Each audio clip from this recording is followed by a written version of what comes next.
Hello student, welcome to JS study. मैं जय कुमार आप सभी का स्वागत करता हूं। इस वीडियो में सिस्टम ऑफ लीनियर इक्वेशन से संबंधित क्वेश्चन करेंगे, इसके थ्योरिकल कॉन्सेप्ट को समझेंगे और क्वेश्चन का प्रैक्टिस करेंगे। जैसा कि आपको पता होगा, लॉकडाउन की वजह से ऑफलाइन क्लास बंद है, इसीलिए अप्लाइड मैथमेटिक्स की ओर से आपको ऑनलाइन क्लास फ्री में उपलब्ध कराया जा रहा है। आज एक नया टॉपिक स्टार्ट करने जा रहे हैं, system of linear equation. Consistent system, it has one और मोर सॉल्यूशन। हिंदी में बोलेंगे संगत समीकरण, वह समीकरण जिसका एक या एक से अधिक हल हो। Inconsistent system, it has no solution. Hindi में बोलेंगे असंगत समीकरण जिसका एक भी हल नहीं हो। मान लीजिए कि यहाँ पर कुछ इक्वेशन दिया गया है। आज हम 3 वेरिएबल इक्वेशन, 3 चर वाला समीकरण का बात करेंगे। जैसा कि हम जानते हैं, नंबर ऑफ इक्वेशन की संख्या एक से ज़्यादा हो, सिस्टम ऑफ इक्वेशन कहलाएगा। क्योंकि यहाँ पर इक्वेशन की संख्या एक से ज़्यादा है, इसलिए हम क्या बोलेंगे? सिस्टम ऑफ इक्वेशन बोलेंगे। इस सिस्टम ऑफ इक्वेशन को मैट्रिक्स में कैसे बदलेंगे, ये पहले सीख लीजिए। मैट्रिक्स ए बनाना पहले सीखें कि मैट्रिक्स ए हम बनाएंगे कैसे। तो मैट्रिक्स ए, एक्स का जो कॉफिशिएंट है A1, A2, A3, वाई का coefficient B1, B2, B3, Z का कॉफिशिएंट C1, C2, C3। दूसरा मैट्रिक्स X होगा, X है ये। इसमें वेरिएबल को लिखेंगे। इस इक्वेशन में टोटल वेरिएबल जो शामिल हुआ है ये एक्स वाई जेड, आप देख सकते हैं सब में एक्स वाई जेड जो भी वेरिएबल है इसे हम कॉलम में लिख लेंगे। और लास्ट जो मैट्रिक्स होगा वह बी, ये कांस्टेंट टर्म होगा। कांस्टेंट टर्म में D1, D2, D3, D1, D2, D3। अब हम क्या करेंगे, ये जो मैट्रिक्स है ए, इस मैट्रिक्स को इस तरह से लिख लें, A1, A2, A3, B1, B2, B3, C1, C2, C3। X वाला term x y z is equal to D1, D2, D3। हम यहाँ पे क्या किए, इस मैट्रिक्स को, ये जो मैट्रिक्स है इसे अरेंज किए, इस तरह से लिख सकते हैं। यानी ये जो सिस्टम ऑफ इक्वेशन है, इस इक्वेशन को हम मैट्रिक्स का फॉर्म में बदल दिए। आप पहले इसे प्रूफ करके देख लीजिए कि हम क्या बोल रहे हैं। मल्टीप्लाई कर रहे हैं इस दोनों मैट्रिक्स में, A1x plus B1y plus C1z is equal to D1 है ना फर्स्ट इक्वेशन। फिर A2x plus B2y plus C2z is equal to D2, ये भी है। A3x plus B3y plus C3z is equal to D3। यानी हम सिस्टम ऑफ इक्वेशन को matrix में ऐसे बदलेंगे, ये है एक्स ए, ये है एक्स और ये है बी। मेरे पास एक नया इक्वेशन आ गया। अब देखिए कुछ concept, A X is equal to B, A कैसे लिखेंगे, एक्स कैसे लिखेंगे, बी कैसे लिखेंगे, आप समझ चुके हैं। अब देखिए यहाँ पे दो सिचुएशन होगा। एक सिचुएशन तो ये होगा कि देख यहाँ पे ये D1, D2, D3 अगर तीनों जीरो हो जाए तो क्या होगा, इसके कॉन्सेप्ट को समझते हैं। यानी होमोजीनियस नॉन होमोजीनियस के कॉन्सेप्ट को पहले हम समझ। When b does not equal to zero, अगर बी जीरो नहीं होगा तो इक्वेशन जिसे अभी हम इससे पहले वाले पेज में लिखे हैं A X is equal to B, जहां पर बी जीरो नहीं है, यह सिस्टम नॉन होमोजीनियस सिस्टम कहलाएगा। Non homogeneous non homogeneous system कहलाएगा। बी अगर 0 हो जाए तो इस तरह से इक्वेशन आएगा, कुछ इस तरह से इक्वेशन आएगा, यह होमोजीनियस सिस्टम कहलाएगा, होमोजीनियस सिस्टम। अब हम सबसे पहले नॉन होमोजीनियस के कॉन्सेप्ट को समझें, इस पे कुछ क्वेश्चन प्रैक्टिस कर लें, फिर समझेंगे होमोजीनियस सिस्टम क्या है। तो चलिए स्टार्ट कर रहे हैं non homogeneous system. Non homogeneous system ये समझने से पहले आप एक बार फिर से ए क्या है, एक्स क्या है, बी क्या है ये देख लीजिए। यहाँ पर ए जो है, इस ए एक्स का कॉफिशिएंट, यहाँ वाई का कॉफिशिएंट, यहाँ जेड का कॉफिशिएंट है। तो ए समझ में आ गया, ए क्या है, हम ए कैसे निकालेंगे। अब इसी के कॉन्सेप्ट को यहां पे समझते हैं। अब क्या कीजिए आप सबसे पहले कि ए केस फर्स्ट में ए का डिटरमिनेंट निकालेंगे। दो सिचुएशन होगा, या तो जीरो नहीं होगा या जीरो होगा। अगर जीरो नहीं होगा तो क्या होगा ये देखिए। अगर जीरो नहीं होगा वह इक्वेशन, वह समीकरण कंसिस्टेंट कहलाएगा, संगत समीकरण कहलाएगा, और उसका यूनिक सॉल्यूशन होगा, यानी एकमात्र हल होंगे। अगर डिटरमिनेंट जीरो नहीं हुआ तो वह कंसिस्टेंट होगा, संगत समीकरण होगा, और उसका यूनिक सॉल्यूशन होगा, यानी कि एकमात्र हल होंगे। दूसरा केस है, यहां पे एक फॉर्मूला हम लोग ड्राइव कर लें। ये फॉर्मूला है क्या, since ax is equal to b, ये फॉर्मूला जस्ट पहले वाले पेज पे लिखे हैं। हम दोनों साइड a इनवर्स से मल्टीप्लाई कर देते हैं, multiplying by a inverse on both sides लिख लीजिएगा। a inverse ax is equal to a inverse b। a inverse a ये i हो जाएगा, i into x is equal to a inverse b। i को x से multiply करेंगे तो ये क्या आ जाएगा, x आ जाएगा। x is equal to a inverse is equal to b। ये क्वेश्चन है सॉल्व करने में हमें हेल्प करेगा। i को x से मल्टीप्लाई करेंगे, हम जानते हैं कि i को किसी भी मैट्रिक्स से मल्टीप्लाई करेंगे तो i खत्म हो जाएगा, सिर्फ x बचेगा। तो x is equal to a inverse b। अब हम दूसरा सिचुएशन, अगर a का डिटरमिनेंट जीरो हो जाए तो क्या होगा। यहां पे a का डिटरमिनेंट जीरो हो जाए तो क्या होगा, इसके लिए हमें एक काम करना होगा, पहले a का एडजॉइंट निकाल लेना होगा। a का एडजॉइंट निकाल करके b से मल्टीप्लाई करेंगे। यहां पर भी दो सिचुएशन होगा, या तो वह जीरो के इक्वल नहीं होगा या जीरो के इक्वल होगा। दोनों ही सिचुएशन समझ जाते हैं। या तो देखिए दूसरा सिचुएशन ऐसे हो सकता है, इस तरह से, पहले उस सिचुएशन को हम लिख लें। Determinant zero, same to same यही,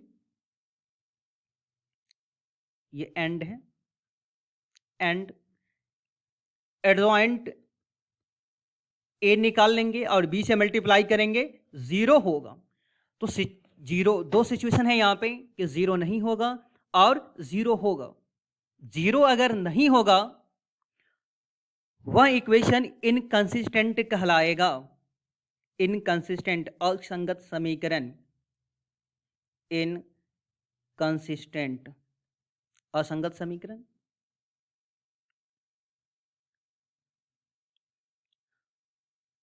और उसका एक भी सॉल्यूशन नहीं होगा, नो सॉल्यूशन।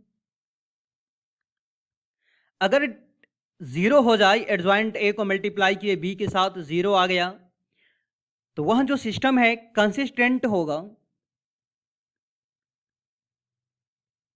कंसिस्टेंट होगा, और उसका इनफाइनाइट मेनी सॉल्यूशन होगा, उस इक्वेशन का इनफाइनाइट मेनी सॉल्यूशन होगा, इनफाइनाइट मेनी सॉल्यूशन। अब हम लोग इस पे कुछ एग्जाम्पल, कुछ क्वेश्चन को प्रैक्टिस कर लें। तो इस पे क्वेश्चन को प्रैक्टिस करना सबसे अच्छा रहेगा कि हम एनसीईआरटी 4.6 एनसीईआरटी 4.6 इसी टॉपिक से रिलेटेड है, वहां से पूरे क्वेश्चंस को सॉल्व कर लेते हैं, डबल फायदा हो जाएगा, एनसीईआरटी भी कंप्लीट हो जाएगा। तो चलिए एनसीईआरटी 4.6 को देख। क्वेश्चन है examine the consistency, question 1 to 6, 1 से लेकर के 6 तक के क्वेश्चन में आपको जांच करना है कि क्वेश्चन कंसिस्टेंट है कि इनकंसिस्टेंट है। इस क्वेश्चन को सॉल्व करने के लिए जो थ्योरिकल कॉन्सेप्ट हम बताएं इससे ऊपर वाले पेज में यहाँ पे देख लीजिए, इसका सॉल्यूशन इसमें है। तो इसमें है क्या कि क्या करना होगा आपको, एक पेज और ऊपर देख लीजिए, यहाँ पे सबसे पहले आप ए का डिटर्मिनेंट निकाल लीजिए। ए का डिटर्मिनेंट, अगर ए का डिटर्मिनेंट 0 नहीं आया तो साफ साफ लिख दीजिए, बोल दीजिए कि यह कंसिस्टेंट है। डिटर्मिनेंट 0 नहीं आया तो कंसिस्टेंट है। अगर डिटर्मिनेंट 0 आया तो यहाँ पे दो सिचुएशन हो जाएगा।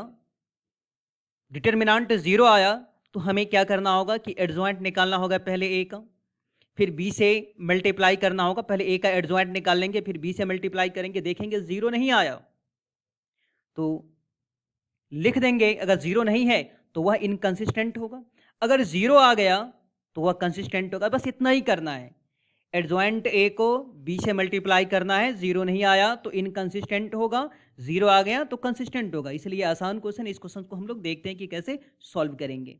यहाँ पे सबसे पहले क्या कीजिए, ए लिख लीजिए, मैट्रिक्स ए कैसे लिखते हैं,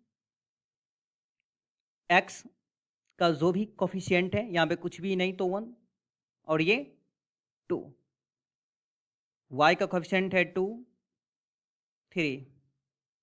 उसके बाद हम x लिखेंगे, जो वेरिएबल क्वेश्चन में शामिल हुआ एक्स वाई, और कांस्टेंट टर्म हो जाएगा यानी कि b, ये हो गया कांस्टेंट टर्म 2 3। हमें a का डिटर्मिनेंट निकाल लेना होगा, यहाँ पे ये डिटर्मिनेंट हो जाएगा 3 -4 यानी कि -1, यह 0 नहीं आया। अगर डिटर्मिनेंट 0 नहीं है तो यह जो इक्वेशन है वह कंसिस्टेंट होगा, यह फर्स्ट क्वेश्चन कंप्लीट बन चुका है। अब दूसरा तीसरा ऐसे ही बनाइएगा। एक पांचवा क्वेश्चन देख लीजिए, तो 1 से 6 तक आप बना सकते हैं। हम 5 क्वेश्चन सॉल्व कर देते हैं और 1 to 6 आप खुद से सॉल्व कर सकते हैं। तो देखिए क्वेश्चन 5 क्या, 3x - y - 2z = 2, 2y - z = -1, 3x - 5y = 3। यहाँ पर हम मैट्रिक्स ए कैसे लिखेंगे, ये देखिए। फर्स्ट कॉलम में x का कोफिशिएंट आएगा, यहाँ पे x का कोफिशिएंट है 3, इसमें x तो है ही नहीं, ये वाला इक्वेशन में x तो है ही नहीं। अगर x नहीं हो, इक्वेशन में x नहीं हो तो उसका कोफिशिएंट आप 0 लिख लीजिए। यहाँ पर x का कोफिशिएंट है 3, y का कोफिशिएंट है यहाँ पे -1, यहाँ पे y का कोफिशिएंट है 2, यहाँ पे y का कोफिशिएंट है -5, यहाँ z का कोफिशिएंट है -2, यहाँ z का कोफिशिएंट है -1। इसमें z तो है ही नहीं, तो हम क्या करेंगे, वहाँ 0 ले लेंगे। अगर नहीं हो तो कैसे 0 ले लेते हैं, देखिए। जैसे मान लीजिए इक्वेशन है कि 3x - 5y + 3 है, इसमें z नहीं है, तो आप इस तरह से बना सकते हैं ना, 3x - 5y + 0z = 3, तो z का कोफिशिएंट 0 होगा। तो ये ऐसे सोचना है हमें। a लिख लिए, अब x लिखेंगे। x में वेरिएबल है x y z। कुछ स्टूडेंट ऐसा भी होगा जो सोचेगा इसमें तो y या z शामिल हुआ है, इसमें x y ही शामिल हुआ है, तो फिर z हम क्यों लिख लिए इसमें, या x हम क्यों लिख लिए इसमें। ऐसा नहीं, ऑल ओवर पूरे इक्वेशन में आपको देखना है कि टोटल कौन कितना वेरिएबल है, एक x है, एक y, एक z है, वो वेरिएबल को हमें कॉलम में लिखना है। यहाँ पे d नहीं b, ये कांस्टेंट टर्म आएगा 2 -1 3। अब हमें a का डिटर्मिनेंट यहाँ निकालना होगा। a का डिटर्मिनेंट 0 नहीं आएगा तो कंसिस्टेंट 0 आ जाएगा, तो रूल पे चलेंगे। एक्सपेंडिंग अलोंग c1 कर देते हैं, इसको 3 ले लेंगे तो एक्सपेंड करेंगे 0 -5, 0 का डिटर्मिनेंट 0 + 3 ले लेंगे, तो ये हो जाएगा 1, अब माइनस माइनस प्लस 4, कैलकुलेशन कीजिए, ये -15, ये हो जाएगा 5 3 ज़ा प्लस 15, ये ज़ीरो आ गया। अगर ज़ीरो आ गया तो रूल हम सिखाए थे कि अब हमें इस ए का एडजॉइंट निकालना होगा। तो चलिए अब हम ए का एडजॉइंट निकालते हैं। तो देखिए किस तरह से ए का एडजॉइंट निकालें। पहले हम क्या किए, यहाँ पे इस क्वेश्चंस को लिख लिए, जो फर्स्ट में ए है इस ए को यहाँ पर लिख लिए, जो आपको समझा सकेंगे। इसमें हम एडजॉइंट निकालने के लिए कोफैक्टर निकालना होगा हमें। तो चलिए कोफैक्टर निकालते हैं। कोफैक्टर किसका निकाल रहे हैं, ए का। तो A11 यानी 3 का निकाल रहे हैं। इसके रॉ को कॉलम को खत्म कर देंगे। यहाँ पे जो नंबर है, 1 मिनट छूट गया, यहाँ पे नंबर है 2 है। 3 के रॉ कॉलम को डिलीट कर देंगे। 2 -1 -5 0, तो ये हो जाएगा 0 -5। ये आप कोफैक्टर निकाल चुके हैं। लास्ट वाली वीडियो से हम लोग कोफैक्टर निकालना सीख चुके हैं। इसके बाद A12, इस दोनों को ऐड करेंगे। अगर ऑड आ गया तो माइनस लेना होगा। -1 का निकाल रहे हैं, इसके कॉलम को, इसके रॉ को खत्म कर देंगे। 0 -1 3 0 मिलेगा, तो 0, अब माइनस माइनस प्लस 3, 0 प्लस 3 -3, इस माइनस की वजह से A13 यानी -2 का निकाल रहे हैं। इसके कॉलम, इसके रॉ को खत्म कर देंगे। 0 2 0 -5, ये 0 -6, इस तरह से हो जाएगा -6। फिर A21, इस दोनों को ऐड करेंगे, ऑड आएगा इसलिए हम माइनस लिए। 0 का निकाल रहे हैं, ये हो जाएगा 0 -10, 0 -10, माइनस माइनस प्लस 10 हो जाएगा। A22 यानी 2 का निकाल रहे हैं, ये हो जाएगा 0 +6, A33, A23 -1 का निकाल रहे हैं। पहले हम माइनस ले लेंगे क्योंकि दोनों को ऐड करने पे ऑड आएगा। -1 का निकाल रहे हैं, ये होगा -15 माइनस माइनस +3, -15 +3 ऐड करेंगे, -12 माइनस माइनस हो जाएगा +12। A31 3 का निकाल रहे हैं, ये हो जाएगा 1 + 4 यानी कि 5। A32 माइनस पहले ले लेंगे, ऐड ऑड आएगा इसलिए। -5 का निकाल रहे हैं, ये हो जाएगा -3 -0 माइनस माइनस +3। A33 0 का निकाल रहे हैं, 6 - 0, ये हो जाएगा 6। अब हमें एडजॉइंट निकाल लेना चाहिए। एडजॉइंट का डेफिनेशन है ट्रांसपोज ऑफ कोफैक्टर मैट्रिक्स। जो हम कोफैक्टर निकाले हैं उसका ट्रांसपोज करना होगा। A11 का है -5, A12 का है -3, A13 का है -6, A21 का है 10, A22 का है 6, A23 का है 12, A31 का है 5, A32 का है 3, A33 का है 6। इसका हमें ट्रांसपोज करना होगा।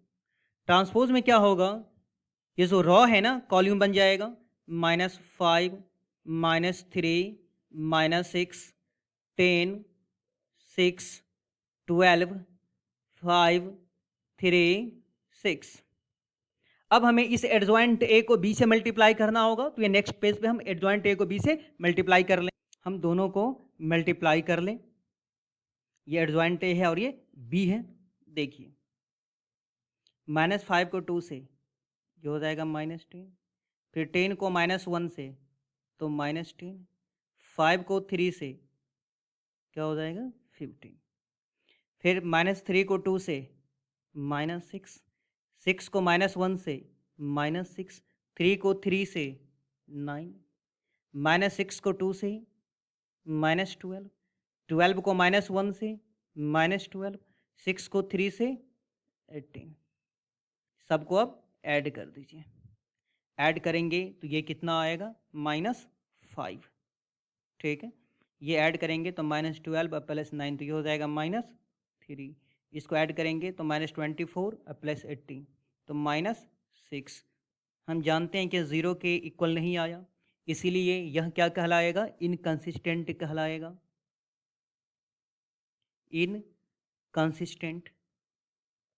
हम लोग लास्ट वाले पेज में इसके कॉन्सेप्ट को सीख चुके हैं। अब देखिए next question. Solve using matrix method question 7 to 14। इस क्वेश्चन में क्या करना है, 7 से लेकर के 14 तक का जो एनसीईआरटी का क्वेश्चन है, और यह क्वेश्चन एग्जाम के व्यू से वीवीआई क्वेश्चन है। आप इसे अच्छा से प्रैक्टिस कर लीजिएगा, देखें कि कई बार ये क्वेश्चन बोर्ड में आ चुका है। हमें इस इक्वेशन को सॉल्व करके एक्स और वाई का वैल्यू निकालना है। इस इक्वेशन को सॉल्व करने का दो टेक्निक है, एक है मैट्रिक्स मेथड और दूसरा है डिटर्मिनेंट मेथड यानी कि क्रैमर्स रूल, वो भी सीखेंगे। पहले इस क्वेश्चन को हम मैट्रिक्स मेथड से कैसे सॉल्व करेंगे ये सीख रहे हैं। तो देखिए इसके लिए एक फॉर्मूला जो केस फर्स्ट में, इससे पहले वाले पेज केस फर्स्ट में आपको सिखाए थे कि x is equal to a inverse b, ये फॉर्मूला याद रखिएगा, इसका हमें अभी हेल्प लेना होगा। यहाँ पे आप क्या करेंगे कि पहले मैट्रिक्स ए लिख लीजिए। मैट्रिक्स ए जो है एक्स का कोफिशिएंट 5 7, वाई का कोफिशिएंट है 2 3, बी नहीं होगा, यहाँ पे एक्स होगा, एक्स होगा, वेरिएबल एक्स वाई शामिल हुआ इसमें, और कांस्टेंट टर्म बी वो 4 और 5 होगा। अब हम क्या करेंगे, ये जो फॉर्मूला है इस फॉर्मूला को बस याद रखिएगा कि x is equal to a inverse b. हमें ए इनवर्स निकालना होगा। x मेरे पास है यहाँ, b मेरे पास है, बस ए इनवर्स निकालना पड़ेगा। तो ए इनवर्स निकालने का टेक्निक हम सिखा चुके हैं कि पहले डिटर्मिनेंट निकालेंगे, फिर कोफैक्टर निकालेंगे, उसके बाद एडजॉइंट निकालेंगे और लास्टली हम ए इनवर्स वाला फॉर्मूला लगा देंगे। तो देखिए चलिए हम क्वेश्चंस को करते हैं। अब सबसे पहले इस ए का डिटर्मिनेंट कर लेते हैं। ए का डिटर्मिनेंट हो जाएगा 15 माइनस 14 इज इक्वल टू 1। अब हम कोफैक्टर निकाल लें। कोफैक्टर A11 यानी 5 का निकाल रहे हैं, इसका रॉ कॉलम को खत्म कर देंगे, 3 मिलेगा। A12 यानी सबसे पहले माइनस ले लेंगे, इस दोनों को ऐड करेंगे तो ऑड आएगा। 2 का निकाल रहे हैं, 2 के रॉ कॉलम को डिलीट करेंगे, 7 मिलेगा। फिर A21 माइनस, दोनों को ऐड करेंगे ऑड आएगा, इसलिए 7 का निकाल रहे हैं, 7 के रॉ कॉलम को खत्म कर देंगे, 2 मिलेगा। फिर हो जाएगा A22 यानी 3 का निकाल रहे हैं, 5 हो जाएगा। हम क्या किए, कोफैक्टर निकाल लिए। अब एडजॉइंट निकालते हैं। एडजॉइंट का फॉर्मूला याद है कोफैक्टर का, ट्रांसपोज कर देंगे तो वो नेक्स्ट पेज में देखिए A11 A12 A21 A22 लिख लिए। अब हम इसका क्या करेंगे, ट्रांसपोज कर देंगे। ट्रांसपोज में ये जो रॉ है कॉलम बन जाएगा, 3 -7 -2 5। अब ए इनवर्स का फॉर्मूला लगाएंगे, 1 by determinant of A into adjoint A. Determinant क्या निकाले हैं, तो डिटर्मिनेंट देख लीजिए पहले वाले पेज में। डिटर्मिनेंट यहाँ पर क्या है, 1 है, ठीक है। तो चलिए फिर से, डिटर्मिनेंट 1 है और एडजॉइंट है 3 -2 -7 5। अब हम क्या करेंगे, ये जो फॉर्मूला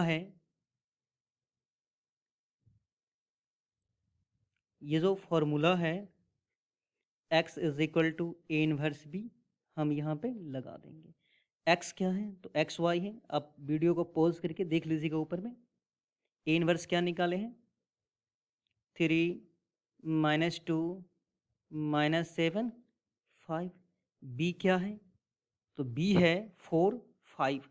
अब पहले नोट कर लीजिएगा, देखिएगा बी है 4 5। अब हम क्या करते हैं इसमें,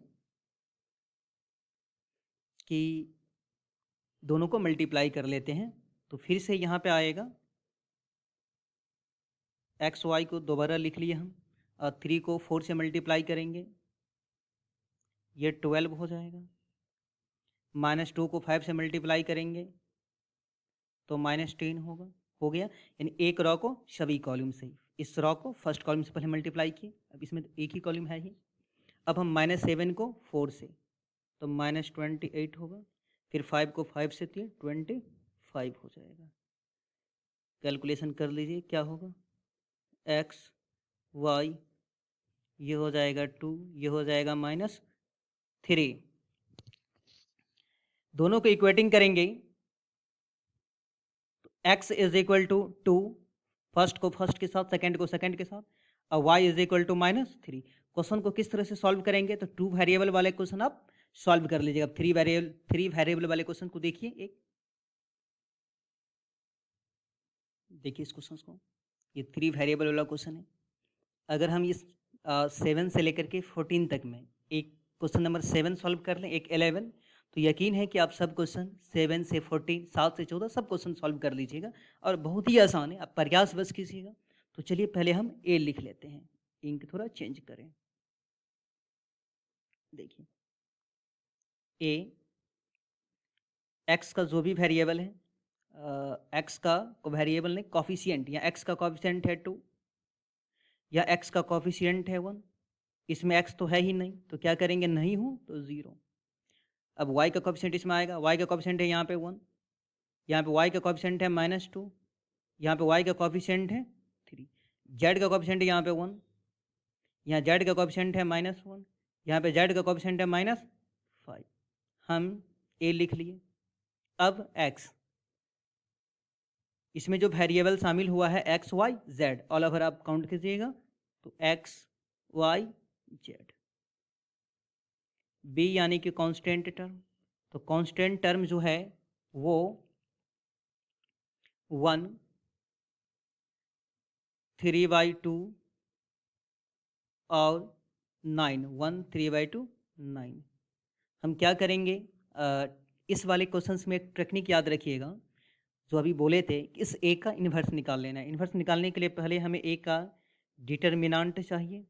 एक्सपेंडिंग अलॉन्ग C1 कर देते हैं, इसमें 2 ले लेंगे, तो 2 के रॉ कॉलम को डिलीट कर देंगे, ये हो जाएगा 10 माइनस माइनस +3, फिर प्लस के बाद -1 ले लेंगे, इसके कॉलम रॉ, इसके कॉलम को डिलीट कर देंगे, तो -5 -3 -5 -3, अब +0 का डिटर्मिनेंट हो जाएगा 0। कैलकुलेशन करेंगे ये, तो हो जाएगा 13 2 26, ये -8 को -1 से मल्टीप्लाई करेंगे तो +8 हो जाएगा, दोनों को ऐड करेंगे 34 हो जाएगा। हम डिटर्मिनेंट निकाल लिए। अब इस ए का क्या निकालना होगा, कोफैक्टर फिर एडजॉइंट। चलिए कोफैक्टर निकालते हैं। हम यहाँ पे मैट्रिक्स ए को लिख लीजिए, जो समझाने में आसानी हो, आपको समझने में ये हेल्प करेगा। देखिए पहले हम A11 निकाल लें, A11 2 का निकाल रहे हैं, तो ये हो जाएगा 10 + 3, 10 + 3 यानी कि 13। फिर A12 माइनस ले लेंगे, जानते हैं, अब तो समझा चुके हैं पीछे आपको हम कई बार।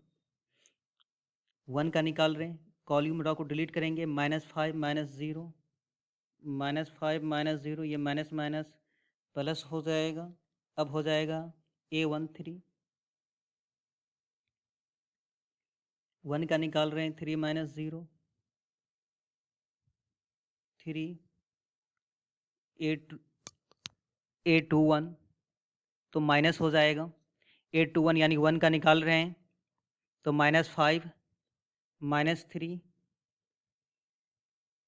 1 का निकाल रहे हैं, तो ये हो जाएगा -5 -3 -8 माइनस माइनस +8, A22 यानी -2 का निकाल रहे हैं, ये हो जाएगा -10 -0 -10 -0 यानी -10। अब हम निकालेंगे A23,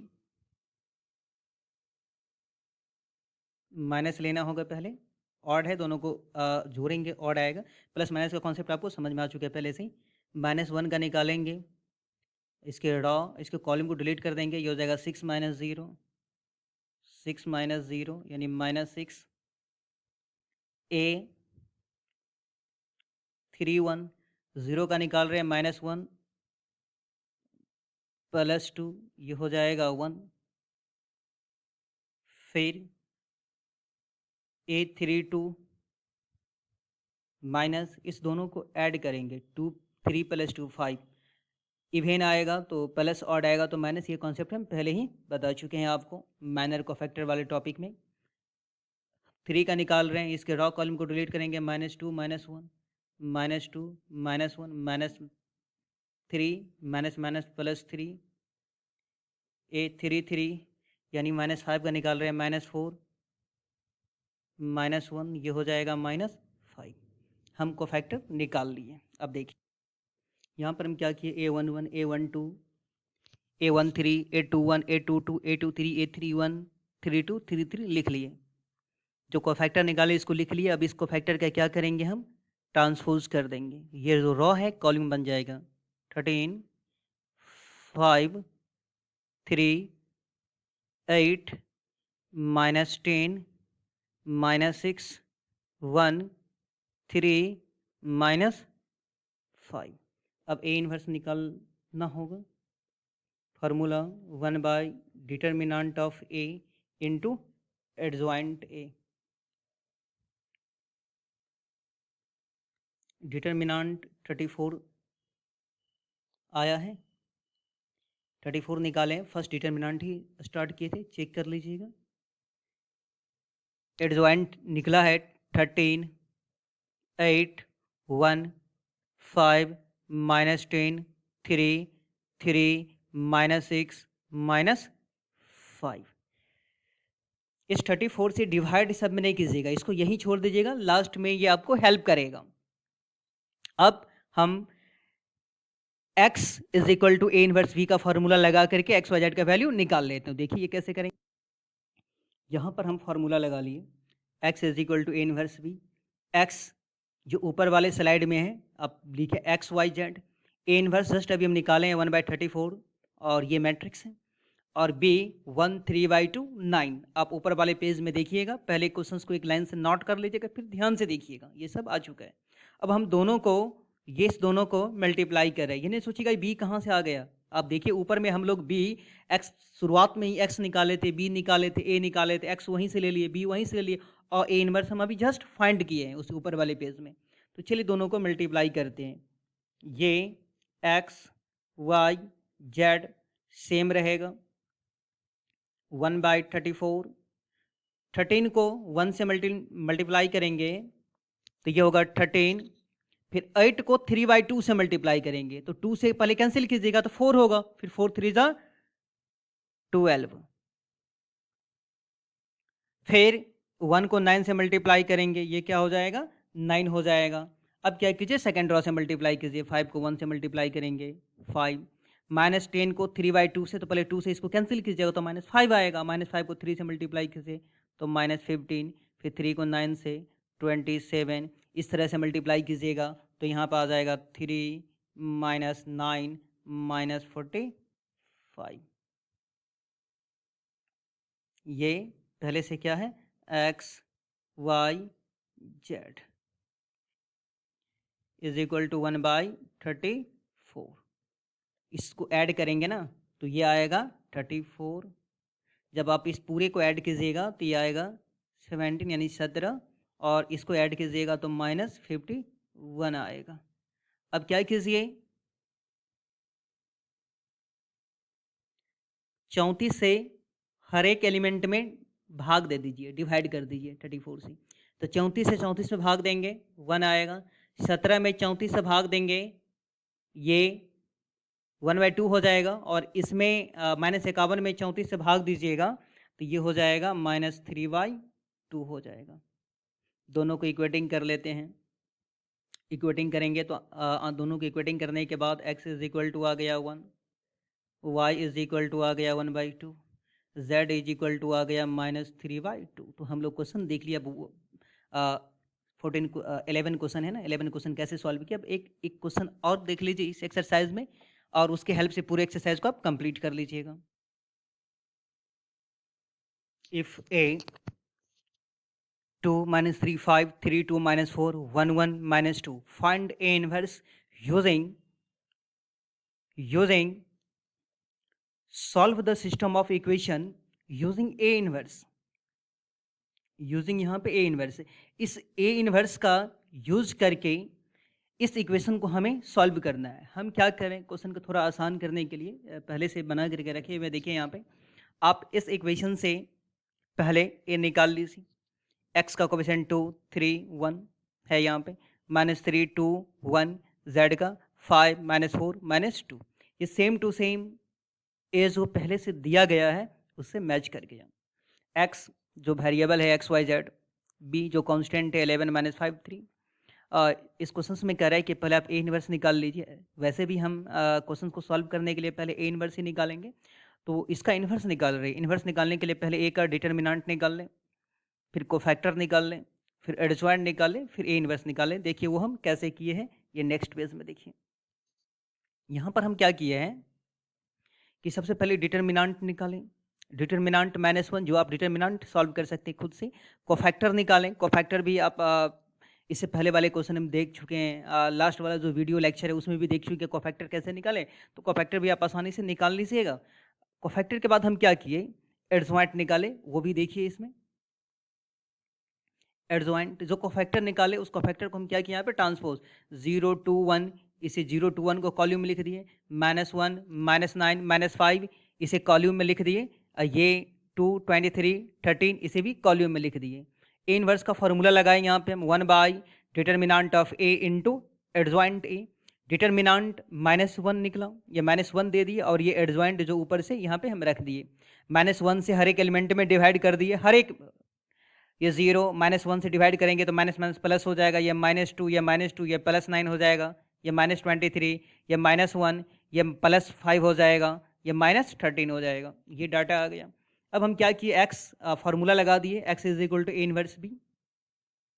x y z question के ऊपर में लिखा हुआ है कि x है क्या, x हम लोग निकालें, एक्स वाई जेड निकला, ए इनवर्स यहाँ पर है, यहाँ से इस डाटा को हम पुट किए, और b जस्ट अभी समझाया आपको, b क्या आया था, कांस्टेंट टर्म 11 - 5 3, दोनों को मल्टीप्लाई करें। यहाँ पर देखिए कि मल्टीप्लाई हम कैसे किए,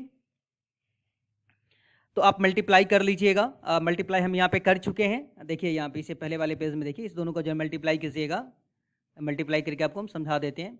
0 को 11 से मल्टीप्लाई कीजिए, 1 को -5 से मल्टीप्लाई कीजिए, -2 को -3 से मल्टीप्लाई कीजिए, इस तरह से इस रॉ से इस कॉलम को, फिर इस रॉ से मल्टीप्लाई कीजिए। अब मल्टीप्लाई कर सकते हैं, ये मल्टीप्लाई करेंगे हम तो कितना आएगा, देख लीजिए यहाँ पे, 0 -5 +6, ये हो जाएगा -22 -45 +69, फिर क्या आएगा, -11 -25 +39 आएगा। तो देखिए यहाँ पे आ चुका है। अब सबको हम क्या किए, इसमें ऐड कर दिए, है ना, सबको ऐड कर दिए, ये 1 2 3 आ गया, तो x is equal to 1, y is equal to 2, z is equal to 3। आप ये सॉल्व कर लेंगे, इसलिए हम इस क्वेश्चन को सॉल्व करके रख दिए। अब देखिए अगला टॉपिक हम स्टार्ट करने जा रहे हैं। अब एनसीईआरटी जो है, एनसीईआरटी एक्सरसाइज 4.6 के हर एक क्वेश्चन को, ऑल क्वेश्चन को आप सॉल्व कर लीजिए, आपसे बन जाएगा। अब हम अगला टॉपिक स्टार्ट करने जा रहे हैं, होमोजीनियस सिस्टम। देखिए ये क्या है, होमोजीनियस सिस्टम। हम जानते हैं कि equation ax is equal to b, homogeneous system में b जो होगा 0 होगा, b इज इक्वल टू 0, तो इक्वेशन क्या हो जाएगा, ax इज इक्वल टू 0। ये हम आपको पहले ही समझा चुके हैं। अब यहाँ पे कुछ सिचुएशन, कुछ कंडीशन को देखना है, वो क्या है, तो देखिए, केस फर्स्ट या कंडीशन ए बोल सकते हैं। हम क्या करेंगे, इस ए का डिटर्मिनेंट निकालेंगे, ए का डिटर्मिनेंट निकालेंगे। अगर डिटर्मिनेंट 0 नहीं आया, वह ट्राइवियल सॉल्यूशन कहलाएगा, ट्राइवियल सॉल्यूशन कहलाएगा। ये ट्राइवियल सॉल्यूशन का मीनिंग क्या है, मतलब क्या है इसका, ओनली वन सॉल्यूशन, वह इक्वेशन जिसका सिर्फ और सिर्फ एक ही हल हो, कह सकते हैं यूनिक सॉल्यूशन इसे। यूनिक ये नहीं होगा, यूनिक सॉल्यूशन। दूसरा है डिटरमिनेंट अगर जीरो आ जाए, ऐसा भी सिचुएशन हो सकता है कि ए का डिटरमिनेंट जीरो आ जाए, तो वह नॉन ट्राइवियल सॉल्यूशन कहलाएगा। Non trivial solution, non trivial solution लिखिए, नॉन ट्राइवियल सॉल्यूशन कहलाएगा। नॉन ट्राइवियल सॉल्यूशन का मीनिंग हो जाएगा इनफाइनाइट मैनी सॉल्यूशन, अनंत हल होंगे। Infinite many solution, infinite many solution. देखिए जेई मेन के लिए ये टॉपिक बड़ा महत्वपूर्ण है। यहाँ से लगभग में आपको लगेगा कि हर एक साल क्वेश्चन कर रहा है, तो हम आपको यह सलाह देंगे, यहाँ पे एक फॉर्मूला की तरह इसे याद रखिएगा। वो कैसे? जब ट्राइवियल सॉल्यूशन लिखा हुआ मिले क्वेश्चन में, ट्राइवियल सॉल्यूशन, तो determinant A does not equal to zero, ये फॉर्मूला याद रखिएगा। Determinant A does not equal to zero, ये फॉर्मूला याद रखिएगा। एक मिनट रुक जाइए, यहाँ से जीरो हट रहा है। Determinant A is equal to zero, ये हम याद रखेंगे। फिर से ट्राइवियल सॉल्यूशन के लिए formula determinant A does not equal to zero, और नॉन ट्राइवियल के लिए determinant A is equal to zero. इस तरह से फॉर्मूला याद रखेंगे, क्वेश्चन बनाने में हमें हेल्प करेगा। तो फिर से देखिए, ट्राइवियल सॉल्यूशन में हम क्या करेंगे? Determinant A does not equal to zero, non trivial solution में determinant A is equal to zero. ये मेन का एक क्वेश्चन समझ ले इसमें कि कैसे वो पूछेगा हमसे। ये जेई मेन 2016 में जेई मेन में पूछा गया है।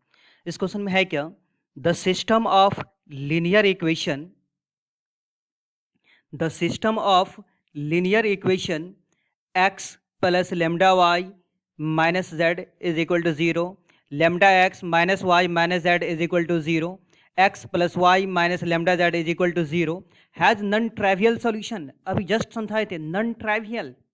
ट्राइवियल का फॉर्मूला याद रखेंगे, determinant does not equal to zero, और non trivial determinant is equal to zero. हम यहां सॉल्व कर लेते हैं।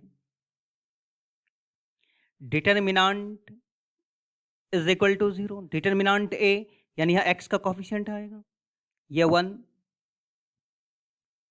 लेमडा फिर 1, लेमडा वाई का कॉफिशिएंट लेमडा -1, 1, जेड का coefficient -1, -1, lambda is equal to 0। इसे हम एक्सपेंड करेंगे, एक्सपेंडिंग अलोंग R1, तो ये हो जाएगा 1 into minus lambda plus 1, minus lambda तो लेमडा स्क्वायर प्लस 1, फिर प्लस इंटू -1 लेंगे, ये हो जाएगा लेमडा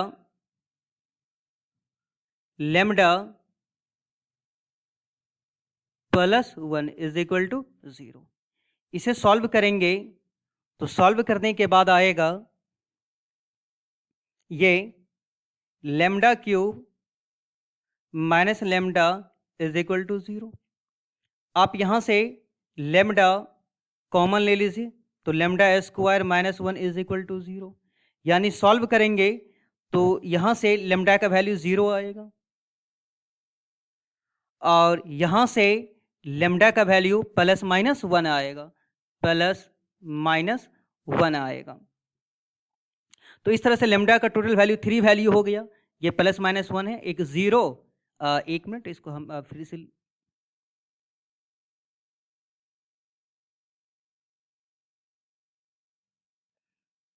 ज़ीरो और +-1 आएगा। तो लेमडा का एग्जैक्टली कितना वैल्यू हो गया? 3 वैल्यू हो गया। इस तरह से इसका ऑप्शन क्या हो जाएगा? बी ऑप्शन हो जाएगा।